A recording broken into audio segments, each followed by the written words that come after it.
고린도전서 8장에서는 우상에게 드려졌던 음식을 먹어야 하느냐 말아야 하느냐라는 것을 다루고 있습니다. 왜 이런 문제를 다루고 있을까요? 고린도 교회에서 그것이 문제가 됐기 때문입니다. 그래서 고린도 교회 성도들이 우상에게 드려진 제물을 먹어도 됩니까? 먹지 말아야 됩니까? 라고 물어본 것 같아요. 그래서 바울이 거기에 대해서 대답을 해주고 있는 게 고린도전서 8장이다 라고 볼 수 있습니다.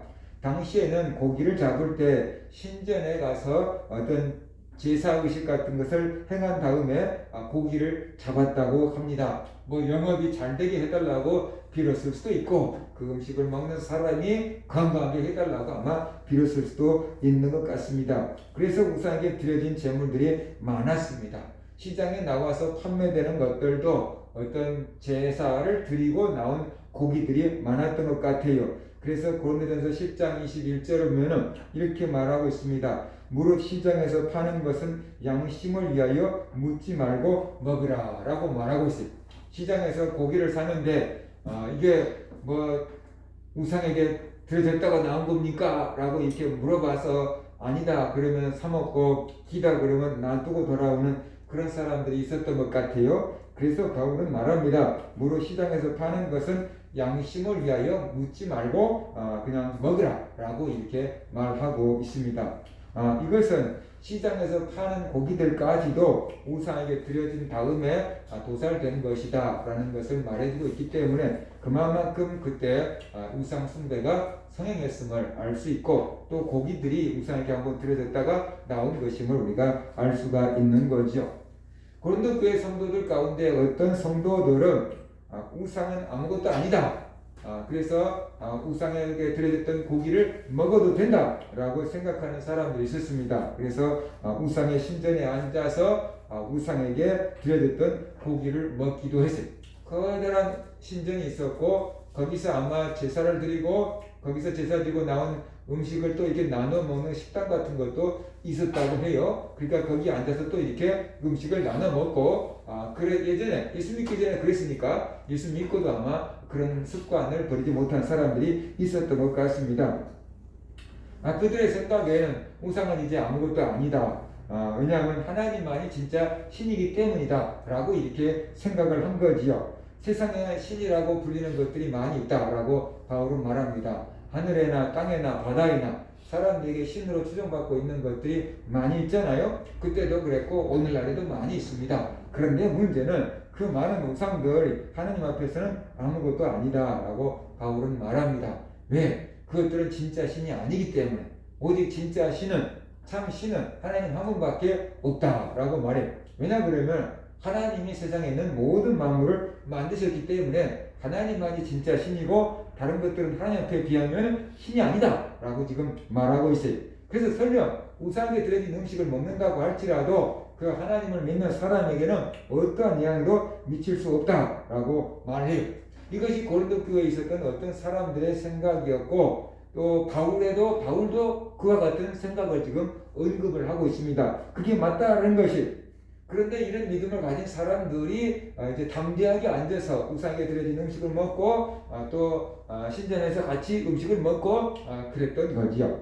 그런데 고린도 교회에는 또 다른 어떤 성도들은 이만큼한 지식과 이만큼한 믿음으로 성숙되지 못한 성도들, 어린 성도들이 있었다는 거예요.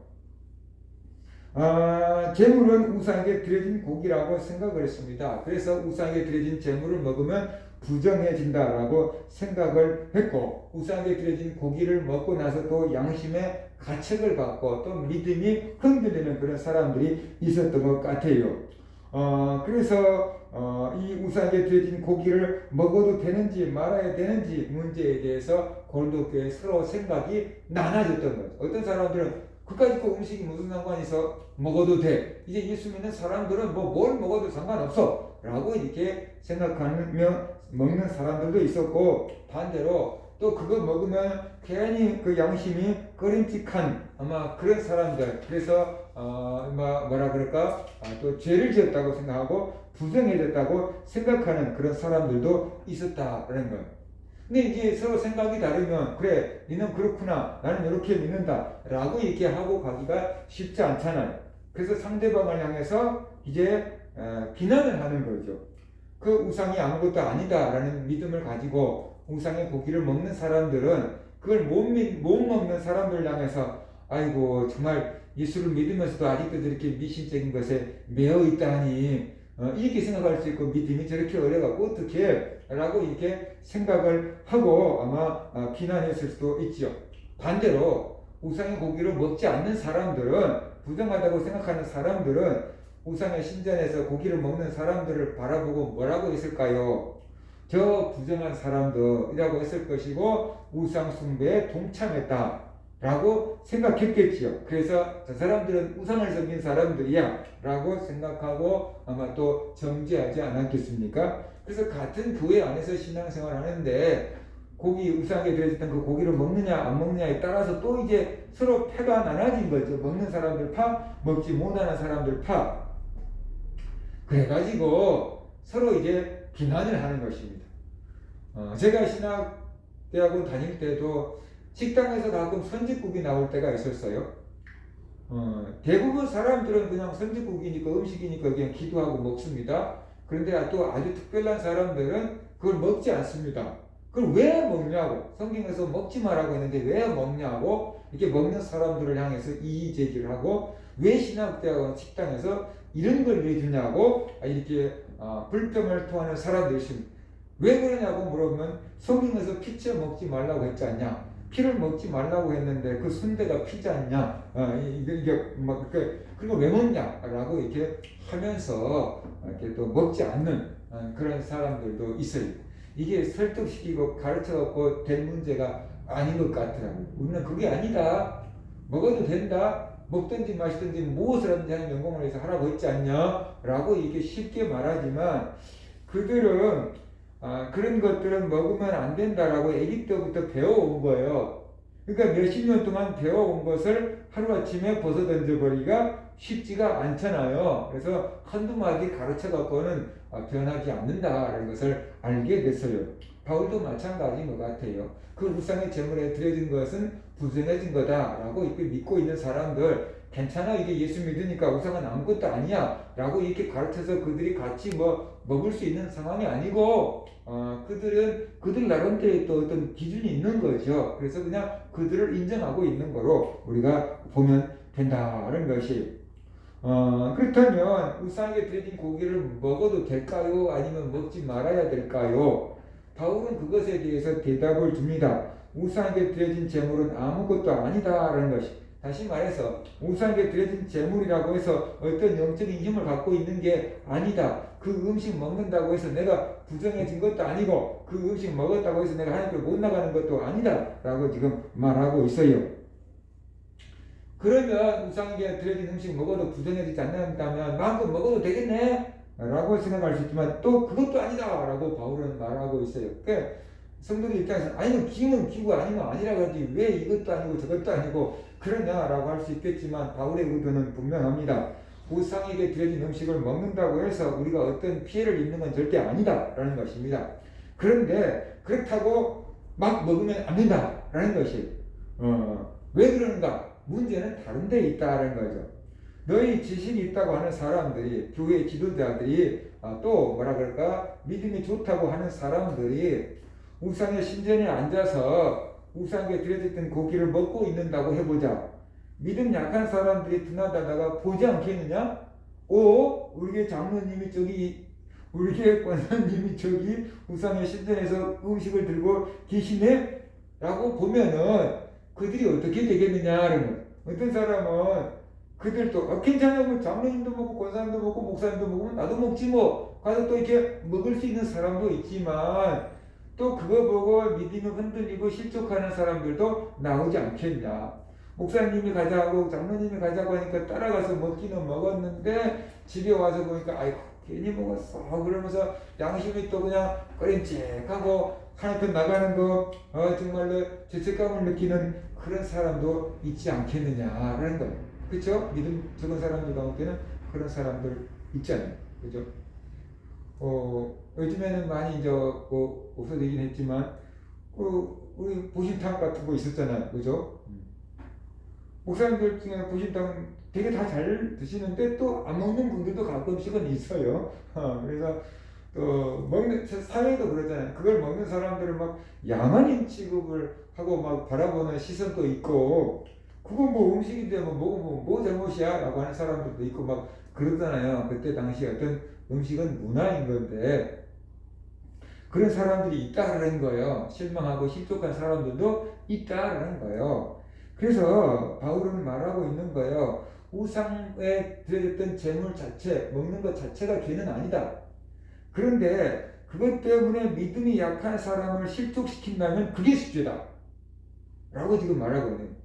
내가 우상에 드려졌던 그 음식을 먹는 것 자체는 죄가 아니다. 내 믿음으로 끝까지 거 먹어도 돼. 기도하고 먹어보면 된다고 말이에요. 근데 그것을 보고 믿음 약한 성도가 시험이 든다 그러면 실족한다면은 그것이 죄다. 예수님 말씀하셨잖아요. 실족하게 하는 일이 없을 수는 없지나 그러나 실족하게 하는 자가 화가 있다라고 말했잖아요. 그러면서 또 실족하게 하는 것이 얼마나 화가 있냐면 차라리 연자 맷돌을 목에 메고 바다에 빠뜨려버리는 게 낫다라고 말하잖아요. 그게 도대체 무슨 뜻일까요? 이게 쉽게 말하면 이런 뜻인 것 같아요. 예수 믿고 있는 성도들을 시험 들게 해서 예수님을 떠나가게 만들고 믿음을 떠나가게 하고 영생을 잃어버리게 만든다면 차라리 연자 맷돌을 목에다가 매갖고 바다에다 던져버리면 어떻게 되겠어요? 그 사람 죽게 되겠지요. 영혼을 죽이는 것보다 육체를 죽이는 게 훨씬 가볍다. 그 뜻인 것 같아요. 육체를 죽이는 것보다 영혼을 죽이는 것이 더 무시무시한 죄다. 라는 거예요. 육체는 언젠가 한번 죽잖아요. 근데 영혼이 있음을 떠나면 이제 영원토록 지옥에서 고통을 당해야 되잖아요. 그러니까 세상에서는 제일 무서운 것이 육체의 생명을 앗아가는 게 제일 무서운 거잖아요. 살인죄가. 그런데 예수님은 이 살인죄보다 더 무서운 게 영혼을 죽이는 죄다. 예수 믿는 사람들이 믿음을 잃게 만드는 죄가 육체적인 생명을 죽이는 것보다 더 무서운 죄다. 저는 그 얘기를 하고 있는 거죠. 그래서 바울은 우상의 재물을 먹는 것 자체는 죄가 아니다라는 거예요. 그런데 그것 때문에 다른 형제가 실족하게 한다면 그것이 문제가 된다라고 지금 말하고 있어요. 그래서 나는 이런 문제를 야기시키지 않기 위해서 고기를 먹지 않겠다라고 바울이 말하고 있죠. 그러니까 우상에 드려진 음식은 곧 고기였던 거죠. 그래서 나는 형제를 실족시키지 않기 위해서 나는 영원히 고기를 먹지 아니하여 내 형제를 실족하지 않게 하리라 라고 이렇게 말하고 있잖아요.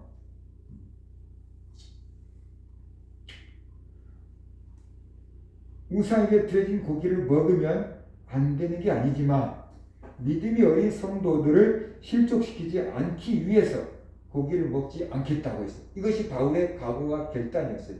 그리고 이렇게 말한 이유는 고린도 교회 성도들도 그런 결단을 해라 라고 아마 요구하고 있는 거죠. 그래서 바울의 삶은 지식, 옳고 그르냐라는 지식보다 아니면 내 권리다, 자유다 뭐 그것보다 사랑을 더 추구하고 있고 형제의 생명을 살리는데 더 집중되어 있다는 것을 볼 수 있습니다. 그는 그리스도께서 위하여 죽으신 형제라고 했습니다.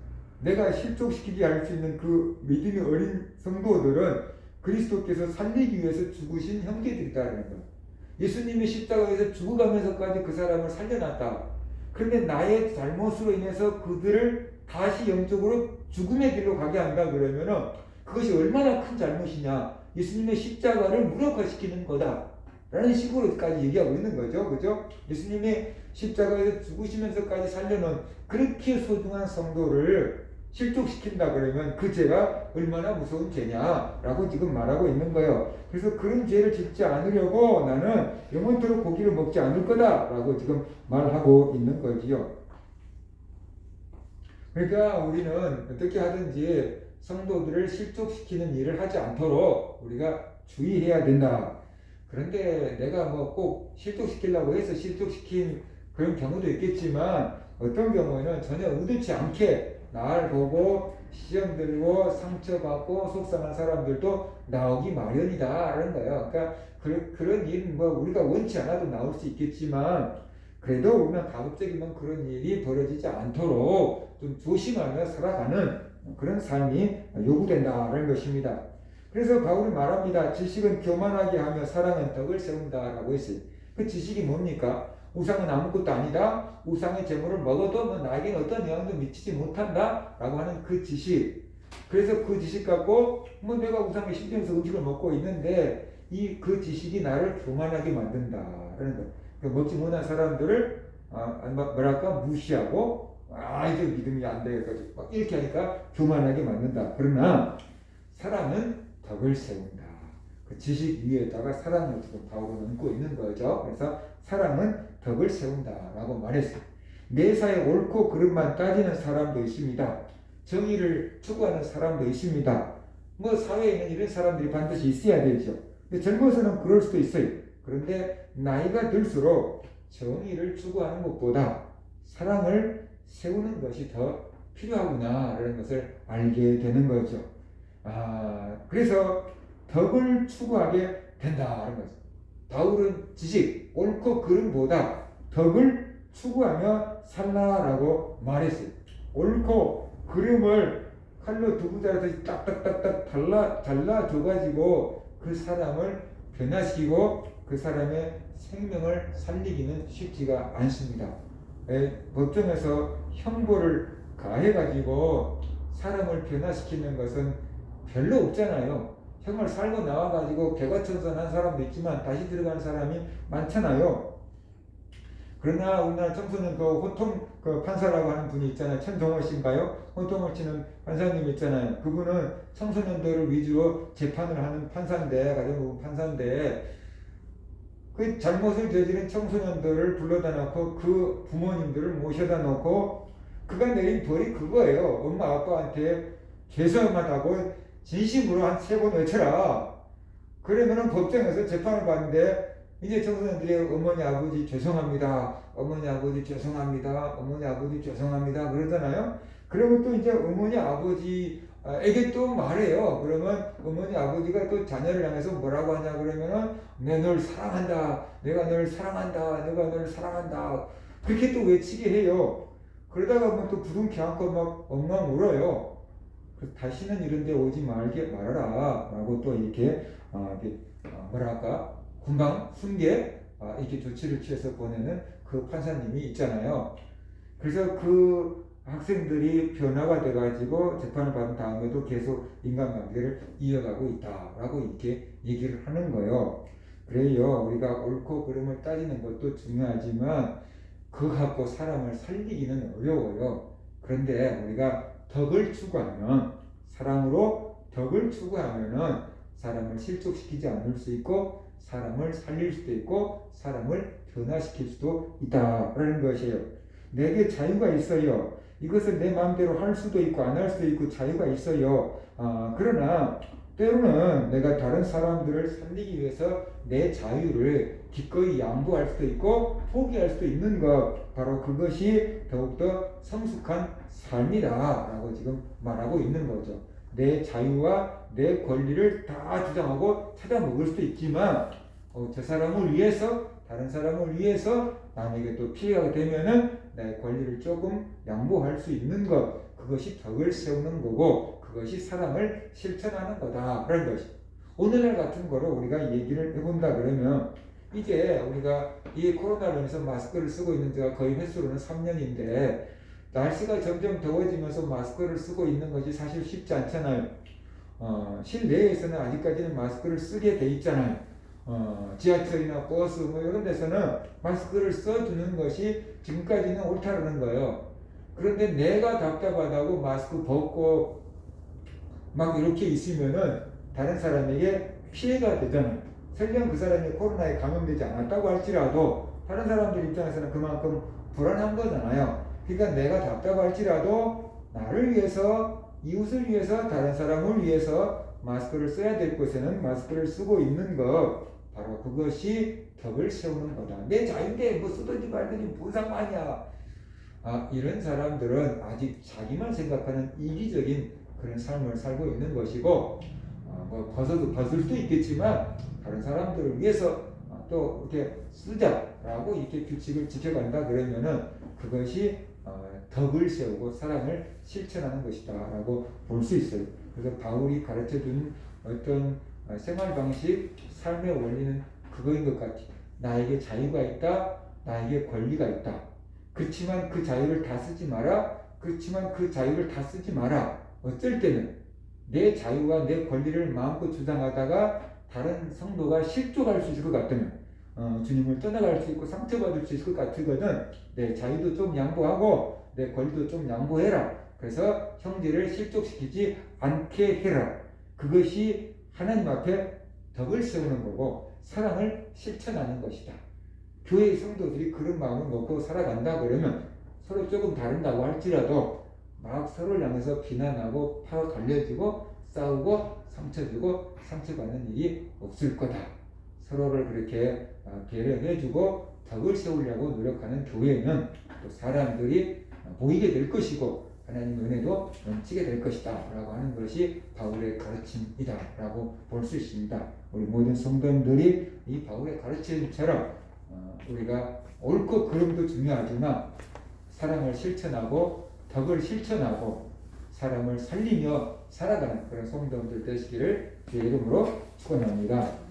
그런 말씀 붙잡고